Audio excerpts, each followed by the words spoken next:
여러분들은 1년에 책을 몇 권이나 읽으시는지 궁금합니다. 최근에 나온 통계에 의하면 대한민국의 성인 남녀들은 1년에 약 13권 정도의 책을 본다고 합니다. 청소년 어린이를 포함해서도 마찬가지인데요. 근데 그 숫자는 30년 전에 비하면 반 이하로 줄어든 거고요.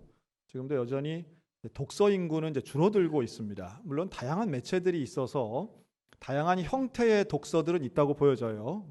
영상을 통해서 책을 읽거나 아니면 전자문서 형식의 책을 읽는 것들도 많고, 또 특별히 요즘 청소년이나 청년들 많이 보는 웹툰 이런 것은 옛날 같으면 만화책으로 분류될 것인데 그런 식으로 소비하지요. 또 사실은 13권이라고 하지만 그 안에는 이 참고 서류 이런 것들이 수험서들이 들어있기 때문에 우리가 생각하는 문학이라든가 또는 인문 교양서의 종류를 따지면 훨씬 더 수는 적어질 거라고 보여집니다. 그럼 문제는 뭐냐면 전체 인구, 독서 인구가 줄어드는 것도 물론 문제지만 책을 읽는 사람과 읽지 않는 사람의 그 간격이 훨씬 더 벌어졌다는 거예요. 우리나라 인구의 절반이 넘는 분은 1년에 단 한 권도 읽지 않는다, 이렇게 답변을 했습니다. 그러니까 책을 읽으시는 분은 옛날보다 훨씬 더 많이 읽으세요. 왜냐하면 매체가 많이 발전했기 때문인데요. 저만 봐도 그런 것 같습니다. 단순히 종이 활자 책만 많이 보는 게 아니라 저도 전자도서 혹은 오디오북을 이용하다 보니까 이전과는 비교도 못하게 훨씬 더 많은 책을 보고 있습니다. 거의 수백 권 보는 것 같아요. 그리고 도서를 구입하는 것도 이전과는 좀 다른 양상인데요. 책에 대해서 미리 전자문서를 통해서 열람을 하고 더 많이 읽어보고 그리고 구입을 하는 경우들이 많은 것 같습니다. 하지만 독서를 하시는 분들과 그렇지 않은 분들의 간격이 커진다는 것은 결국 미래적인 관측으로 볼 때는 이게 단순한 무슨 학벌의 차이 정도가 아니라 사상의 차이, 생각의 차이로까지 벌어질 수 있기 때문에 좀 상당히 불안하다, 불안 요소가 있다, 이렇게 생각이 들어요. 그리고 더더군다나 책을 읽는 것도 이런 동영상이나 다른 것들을 이용하면 편향된 사상들 더 접할 위험이 높기 때문에 사람들 간의 갈등도 그만큼 깊어질 가능성이 높은 거죠. 제가 독서 운동 하자고 설교하는 건 아니고요.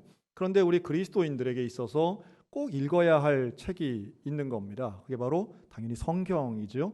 하나님의 말씀을 읽는 것에 대해서는 우리 모두가 중요성에 대해서는 다 알고 있습니다. 그럼에도 불구하고 한국 그리스도인들이 참 약점 두 가지가 있는데 잘 못하는 거 두 가지라고 고백하는 거예요. 첫째는 전도고 두 번째는 성경 읽기라고 대부분 답합니다. 1년 가봐야 그 누구에게도 예수 그리스도를 전하는 전도를 못하는 게 우리의 좀 안타까운 현실이고요. 그리고 매년마다 결심은 하면서도 성경 일독을 하지 못하고 그래도 평생에 한 번을 읽어봐야 되지 않나 이런 생각을 하면서도 잘 실천하지 못하는 게 성경 읽기가 아닐까 하는 생각을 해봅니다. 좋은 환경이 있고 좋은 여건이 있고 우리 손에는 꼭 책이 아니더라도 스마트폰으로도 얼마든지 읽을 수 있는데 여러분 성경 읽기에 시간과 관심을 가지셨으면 좋겠습니다. 오늘 시편 1편을 통해 우리가 성경을 읽어야 하는 이유를 제가 딱 두 가지만 말씀드리려고 그래요. 성경을 읽어야 하는 이유 두 가지. 첫째는 진짜 복이 무엇인가를 깨닫게 하는 분별력을 주기 때문에 성경을 읽어야 하고요. 두 번째는 그 복을, 진짜 복을 누리게 하기 때문에 성경을 읽어야 된다, 이렇게 말씀드리고 싶습니다. 최소한 시편 1편은 복 있는 사람에 대한 이야기이기 때문에 그렇습니다. 여러분 진짜 복을 구별할 줄 알아야 됩니다.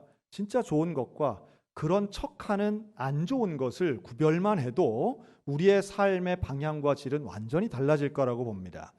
그러나 사단은, 악한 영은 우리를 자꾸 꿰어내요. 가짜를 진짜처럼 보이게 하려고 미혹합니다. 그걸 오늘 본문은 악한 꾀라고 처음 시작하죠. 악한 꾀. 여러분 그 악한 꾀를 따라가지 않는 건 중요한데요. 그런데 이 사단도요, 우리를 꿰어내기 위해서 노력을 합니다. 꾀라고 하는 건 유혹하는 거죠. 근데 그 꾀는 그냥 생기는 게 아니라 연구하고 노력한 결과입니다. 사단도 우리를 미혹하기 위해서 최선을 다한다는 사실을 아셔야 됩니다. 근데 우리가 그 꾀가 악한 거라고 알면 따라갈 사람이 아무도 없어요. 누구나 처음에는 그게 좋아 보이는 거예요. 그럴듯해 보입니다. 그리고 그것이 내게 이득이 되는 것 같으니까 따라가는 거죠. 최근에 일어났던 머지 포인트 사태라는 게 있습니다. 잘 모르시겠지만 상당히 많은 젊은이들이 피해를 입은 겁니다. 근데 거기서도 참 안타까운 것은 소액부터 좀 큰 돈도 있었지만 지금 이런 저금리 시대에 뭔가 되게 이득이 되는 것 같은 높은 수준의 할인율이나 이익 배당률이 생기면 여러분 정상적인 사고라면 의심부터 해야 되겠죠. 그런 사람들은 항상 높은 이득, 어떤 대박의 꿈 이런 것에 대해서는 참 좀 매료되면서 빨려 들어가는 것 같습니다. 머지 포인트가 뭐야? 이러신 분들은 다행입니다. 다행이에요. 굳이 알려고 검색하실 필요도 없습니다. 그런 것들이 참 많이 있어요. 제가 최근에 읽은 칼럼인데 그런 게 있더라고요. 그 보이스 피싱 있지 않습니까? 여러분 보이스 피싱은 1번 멍청한 사람만 넘어간다. 2번 나도 걸리면 넘어가게 돼 있다. 1번이에요, 2번이에요? 여러분 지금까지 보이스 피싱 안 걸리신 걸 다행으로 생각하셔야 돼요. 이건 정말 이 악한 꾀가 얼마나 이 심도 있고 깊이 있는 연구를 했는지요. 최근에 나오는 보이스피싱 보고서나 이 수사 연구를 보니까 이건 내가 안 걸린 게 너무 다행이다. 나라도 넘어가겠다는 생각이 너무 들더라고요. 그분들이 이야기하는 두 개의 중요 단어가 있던데 하나는 공감력이고 또 하나는 공포심이더라고요. 사람들에게 공감력을 불러일으키는 그리고 공포심을 주어서 다급하게 만들고 공감력을 불러일으켜서 이 보이스피싱 범인이 내가 도와주는 사람인 것처럼 그건 이제 가스라이팅이란 말도 하죠. 그 단시간 내에 그렇게 한다는 건 참 놀라운 일인데 예를 들면 이런 거예요. 되게 이제 춘천 법원에 근무하는 김민수 검사입니다. 이렇게 이제 전화가 온다는 거잖아요. 검찰청에 있는 김민수 검사입니다. 그러면 우리 다 알잖아요. 이거 보이스피싱이구나. 그러면 그 전화해서 그러지 말고 춘천 검찰청으로 전화해 보세요. 그리고 저를 바꾸라고 하세요. 그리고 전화를 끊는다는 거예요. 그래서 실제로 전화번호 모르잖아요. 그래서 검색을 해서 전화를 하면 직원이 나와서 네, 김민수 검사님 바꿔드리겠습니다 하고 받고 보면 네, 제가 조금 전 전화했던 김민수 검사입니다. 이러면 여러분 믿겠어요? 안 믿겠어요? 이걸 어떻게 안 믿을 수가 있어요? 근데 이게 어떻게 가능한가? 바이러스라고도 하고 코드라고도 하고 이런 걸 심어 놓는 거죠. 이런 게 피싱이라고 하는 이게 다 걸려든 사람들이 여러분 오는 링크들을 막 열고 하다 보면 그런 게 이제 잡히는 거예요. 나는 전화번호를 똑바로 눌렀는데 그 범인한테로 전화가 가는 거죠. 어떻게 이렇게 가능할까? 얼마나 연구를 하면 IT 수준도 있고, 그러니까 이들이 심리학을 공부한다는 거 아닙니까? 상대방에 대해서 어느 정도 객관적인 정보도 알고 가족들 이름 정도를 알면서 하나하나 따져서 결국은 자기 전 재산을 그 짧은 시간 내에 그 나쁜 자들에게 다 준다. 그리고 평생을 후회한다. 너무 마음 아픈 얘기잖아요. 여러분 악한 죄의 꾀에 넘어가지 않는다는 건 상당히 내 스스로도 깨어 있어야 하지만 하나님의 특별한 도우심도 필요하다는 생각이 듭니다. 그런데 또 있어요. 이런 악한 자의 꾀, 사단의 유혹이나 미혹들은 사실은 그 다음 단계가 또 있습니다. 즉 이제 죄인의 길이라고 하는 단계인데요. 이 죄인의 길은 결국 우리가 생각할 때 죄라고 하는 개념에 대해서 흐릿하게 만들어 버립니다. 세상은 돈의 유혹도 있고 또 세상의 유혹도 많지만 죄에 대한 이해를 우리로 하여금 낮추는 경향들이 있어요. 특히나 21세기를 살아가는 우리들에게 절대적인 건 없다. 세상은 다 상대적인 거야. 그러면서 제일 중요한 건 인간이고 인간의 감정이고 개인의 취향이야. 그러니 우리에게는 무슨 남에게 피해를 주지 않는 이상 죄라고 하는 절대적 가치 그런 잣대를 들이댈 수는 없어. 상당히 그렇다게 들려요. 예를 들면 이런 논리까지 간다는 거죠. 다른 사람에게 피해만 주지 않으면 내가 혼자 골방에서 코카인을 하든 마약을 하든 그거는 죄가 아니다라고 하는 논리까지 가는 겁니다. 여러분 마약은 왜 죄일까요? 마약하는 건 왜 잘못된 것입니까? 몇 년 전 나온 우리나라 소설 중에 그런 제목이 있었어요. 나는 나를 파괴할 권리가 있다. 지금 그 작가가 우리나라에서 제일 인기 있는 소설가 중에 한 명입니다. 말이 이상하잖아요. 나는 나를 파괴할 권리가 있다. 남을 파괴할 권리는 없지만 나를 파괴할 권리가 있다는 거예요. 즉 내 몸에 어떤 해를 주는 나의 선택은 인정받아야 되고, 극단적인 이야기인 것 같지만 그러한 논리가 상당히 많은 사람들에게 공감되고 있습니다. 그래서 미국이나 유럽에서는 마약을 합법화하는 지역이 나올 수 있었던 것도 바로 이런 논리 때문입니다. 그러나 여러분, 죄라고 하는 건 주관적일 수 없습니다. 죄에 대한 판단과 기준이 어디에 있느냐에 따라서 그 사람의 가치가 달라지고 인생의 방향이 달라지는 거예요. 최소한 하나님을 믿고 예수 그리스도를 믿는 저와 여러분의 죄의 기준은 성경 말씀이 되어야 될 줄로 믿습니다. 모든 사람이 죄를 범하였음에, 하나님께서는 너무도 명백하게 말씀해 우리는 다 죄인이라는 거죠. 다른 사람에게 피해를 입혀서가 아니라, 혹은 피해자가 있기 때문이 아니라 내 안에 있는 죄성이 결국은 하나님이 원치 않는 하나님의 원리를 비껴나가고 하나님의 원리에 대해 저항하고 반대되면 그것은 죄라고 하는 겁니다. 이 하마르티아라고 하는 말은 관역을 비껴나갔다는 말이에요. 죄는 하나님 앞에 합당하지 못한 것이 죄인 거예요. 그러니 인간의 취향이나 개인의 감정보다 우리는 하나님의 진리가 더 중요한 사람이 되어야만 합니다. 여기서 세 번째, 오만한 자의 자리에 앉지 않는, 그 오만한 자의 자리에 앉지 않을 수 있는 분별력이 여기서 나오는 거죠. 이 오만한 자리는 무엇일까요? 이것은 내 인생의 주인이 누구냐라고 하는 원입니다. 내 인생의 주인이 결국 인본주의에서는 내 인생의 주인은 스스로가 되는 거죠. 인간이 됩니다. 그러니 내 뜻대로 주장할 수 있는 거예요. 하지만 기독교 정신에서는 내 인생의 주인은 내가 아니에요. 예수 그리스도가 내 인생의 주인이고 여호와 하나님이 내 인생의 주인이십니다. 나를 창조하신 하나님, 나에게 생명을 주신 하나님, 나를 위해 십자가에 달리신 그 주님이 저와 여러분의 인생의 주인 되어야 될 줄로 믿습니다. 그럴 때 우리 삶의 결정이 달라지는 거예요.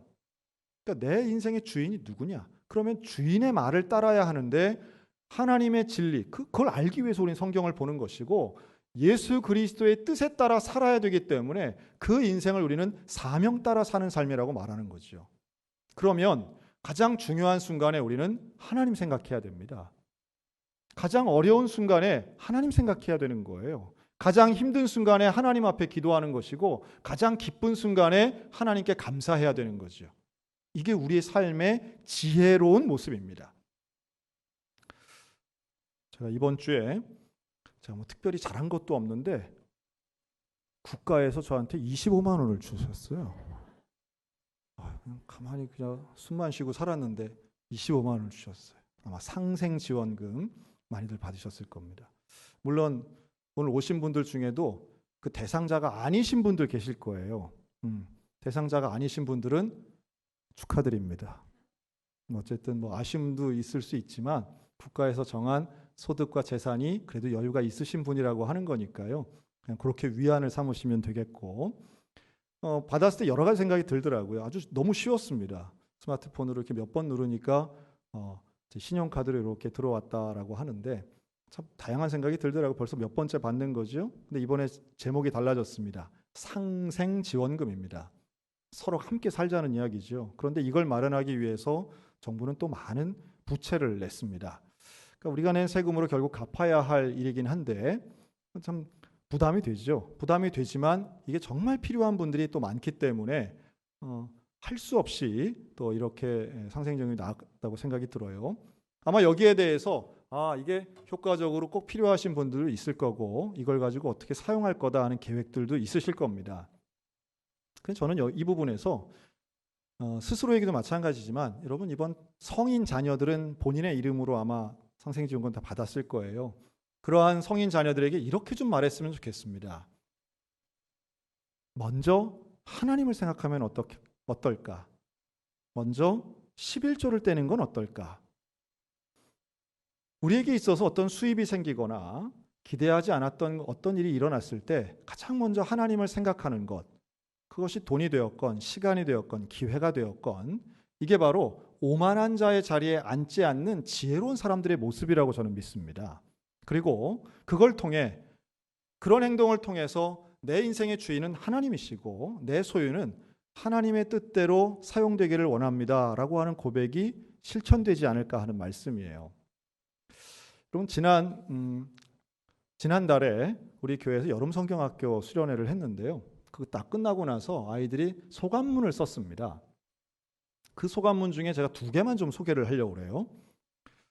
물론 뭐 1학년, 2학년 그 남학생들은 뭐 전혀 반대적인 이야기도 좀 있었지만 이 2명의 학생이 이런 얘기를 썼습니다. 이번 여름 성경학교는 게임보다 기도회를 더 오래 해서 좋았다. 기도회 때 목사님이 한 명 한 명 안수해 주셔서 감사했다. 이번 성경학교를 통해 하나님을 더욱 잘 알게 되었다. 하나님은 항상 우리 곁에 계시다는 걸, 우리를 항상 사랑하신다는 걸 깨달았다. 이거 부모님이 지금 이 자리에 계세요. 자기 딸이 이거 썼는지 모르실 거예요. 내용이 놀랍지 않습니까? 꼭 무슨 오해하면 상 받으려고 거짓말한 것 같은 느낌도 들 정도예요. 그런데 여러분, 초등학생의 입에서 게임하는 것보다 기도회를 오래 해서 좋았다는 고백은 너무 놀라운 얘기입니다. 또 있습니다. 다른 학생은 이렇게도 썼어요. 기도회를 한 것이 가장 기억에 남습니다. 또 선생님들이 매주 교회를 새롭게 꾸며서 참 재미있었습니다. 저녁에 교회에 나와서 찬양도 하고 율동도 하고 기도도 할 수 있어서 좋았습니다.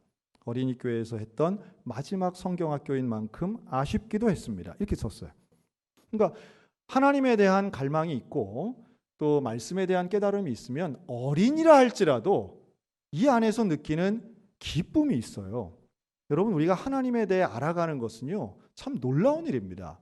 성경을 읽는 것은 억지로 읽는 것이 아니라 성경을 통해서 하나님을 알고 하나님을 만나게 되는, 그걸 경험하게 되면 오늘 시편 1편 2절에 나오는 것처럼 오직 여호와의 율법을 즐거워한다라고 하는 말씀이죠. 여러분, 성경 읽는 것이 즐겁다라고 하는 게 경험되어지시기를 주님의 이름으로 축원합니다. 예배를 드리는 것이 즐거울 수 있어요. 하나님 말씀을 듣는 게 즐겁고 찬양하는 게 기쁘고 또 기도하는 것이 감격적일 수 있습니다. 물론 같은 소감문이었지만 초등학교 1학년 남학생은 그렇게 썼어요. 기도가 너무 길어서 팔다리가 저렸다. 저렸어요. 그 부모님도 여기 계세요. 그래서 있습니다. 뭐 많아요. 하여튼 그 내용이 너무너무 재미있고 많은데 잘 생각해 보면 우리의 수준과 다르지 않다는 거예요. 수십 년 예배당 나왔지만 어떤 분은 교회 나와서 설교 듣고 예배 시간 앉아 있는 게 너무너무 기쁜 분이 있는 반면에 어떤 분들은 성경 한번 읽어야지 하고 피는 순간 지루해서 덮는 분들도 있습니다. 기도해야지 하는 마음은 다 있지만 하루 종일 기도한 것 같은데 시계 보면 2분도 안 가 있는 분들이 있습니다. 무슨 차이일까요? 알긴 아는데 아직 누리지 못하시는 거예요. 모르진 않아요. 들어서 알긴 알아요. 그런데 그 복에 대해서 알긴 아는데 누리지 못하시는 분들이라고 생각이 듭니다. 여러분, 이 복을 누려야 됩니다. 그 복은 어떤 복인가? 하나님을 알게 되는 복이에요. 하나님을 만나는 복이에요. 이것을 성경은 형통하다라고 말씀합니다. 마치 시냇가에 심겨진 나무가 시절을 따라 열매를 맺는 것처럼 그런 형통함이 있다는 거예요. 여러분, 하나님의 형통은 초자연적인 대박의 형통이 아닙니다. 하나님 말씀하시는 복은 하나님이 나와 함께 하시는 것인 줄로 믿습니다. 하나님이 나와 함께 하는 것을 누리는 거예요. 하나님이 나와 함께 하시는데 이걸 모르면 누리지 못하는 거예요. 그런데 이걸 느끼시는 분들이 있어요. 다양한 방법이 있지만 성경을 읽는 것도 정말 중요한 방법입니다. 왜요? 하나님의 뜻을 가장 구체적이고 가장 쉽게 알 수 있는 방법이 성경을 읽는 방법이기 때문에 그렇습니다.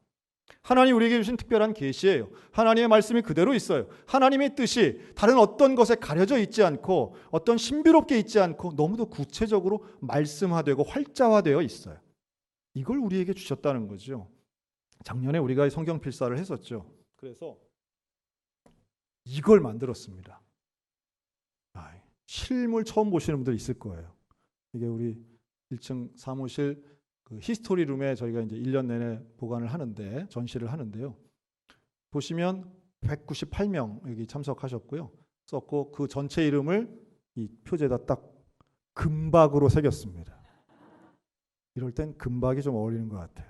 그리고 이렇게까지는 될 줄 몰랐는데 이걸 금칠을 다 해가지고, 사실 아시는 것처럼 작년에 1차 신청을 받았을 때 많은 분들이 신청하셔가지고 이거 말고도 2권 더 했습니다. 사실은 신약만도 하나 더 했고 또 단기선교팀이 쓴 게 또 있고 그래서 여러 권 만들었어요. 근데 요 한 권을 이렇게 가죽으로 재본을 했습니다. 자, 올해도 합니다. 올해도 하는데 이렇게 성경을 나눠서 파일링을 해서 지금 밑에 놨더니 1부, 2부 예배 드리신 분들이 다 가져가신 것 같아요, 지금. 네. 그래서 하여튼 그래도 네, 아쉽지만 뭐 어떻게 하겠습니까? 저 광고를 너무 잘했던 것 같아요. 그랬더니 그냥 뭐 가져가셔서 다음 주에 좀 더 만들어 놓을 테니까요. 보시면 되겠고 쓰시면 되겠습니다. 감사한 건 또 우리 안수 집사님 한 분이 또 고급 볼펜을 작년에 이어서 올해도 또 헌납을 해주셨어요. 그래서 볼펜에도 2021년 성경필사 소양성결교회 써가지고 우리가 다른 필기구가 아니라 그거로만 그 볼펜으로만 쓰는데 아주 최적화되어 있습니다. 그래서 같은 필기구로 다른 글씨체이지만 성경을 쓴다는 게 우리로서는 공동체성을 회복할 수 있는 좋은 기회다 하는 생각도 들고요.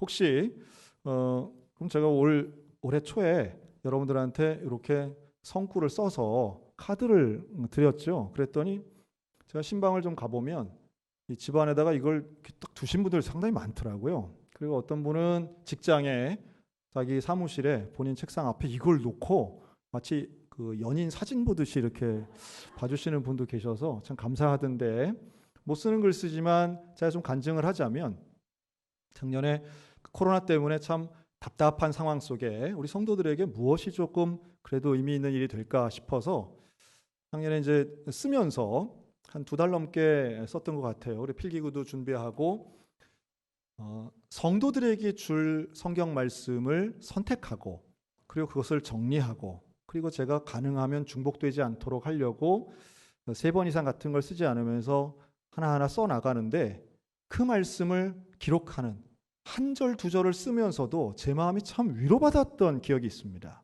매일마다 성경을 읽지만 또 성경을 이렇게 통독을 하면서 늘 읽지만 필사를 하면서 느끼는 감동은 또 다른 것 같아요. 눈으로 읽고 손으로 읽고 마음으로 읽는다 하는 말이 있는 것처럼 성경 필사를 지금 개인적으로 하시는 분들도 많이 계십니다. 그러나 또 이번 성경 필사에 함께 참여해서 우리 교회가 하나님의 말씀을 읽고 묵상하는 즐거움을 누리고 그 복을 소유했으면 좋겠어요. 여러분, 진짜 복은 결국 하나님이 주시는 것이고 하나님만 주시는 것이 참된 복인 줄로 믿습니다. 세상은 가짜의 복을 가지고 진짜처럼 우리를 미혹합니다. 악인의 꾀는 포기할 줄 몰라요. 우리를 늘 죄인의 길에 서게 하려고 항상 우리를 따라다닙니다. 오만한 자리에 앉히려고 때로는 우리에게 이것저것을 주기도 해요. 하지만 우리는 세상의 것이 아닌 하나님을 바라며 사는 사람들입니다. 그리고 그 가운데 약속하신 그 말씀의 복을 누리면 그게 바로 형통한 삶이라고 오늘 시편은 우리에게 가르쳐 주고 계시는 거죠. 여러분, 하나님과 교제하는 말씀과 동행하는 우리 소양교회가 되었으면 좋겠습니다. 눈이 침침하고 손이 떨리십니까? 그럴수록 하나님 말씀 더 집중하셨으면 좋겠습니다. 또한 하나님 말씀에 집중한다는 건 다름 아닌 복을 누리는 일이고 가장 큰 즐거움을 경험하는 일이죠. 세상과 비교하는 것도 아닌 하나님이 약속하신 그 놀라운 말씀의 복을 누리는 이번 성경 필사에 함께 하시고 우리가 일생을 통해 말씀을 가까이 하며 말씀 읽는 것에 게을리하지 않고 절대 진리 되시고 나의 생명의 근원 되신 그 하나님의 말씀과 평생을 동행하는 우리 믿음의 성도들 다 되시기를 주님의 이름으로 축원합니다. 아멘.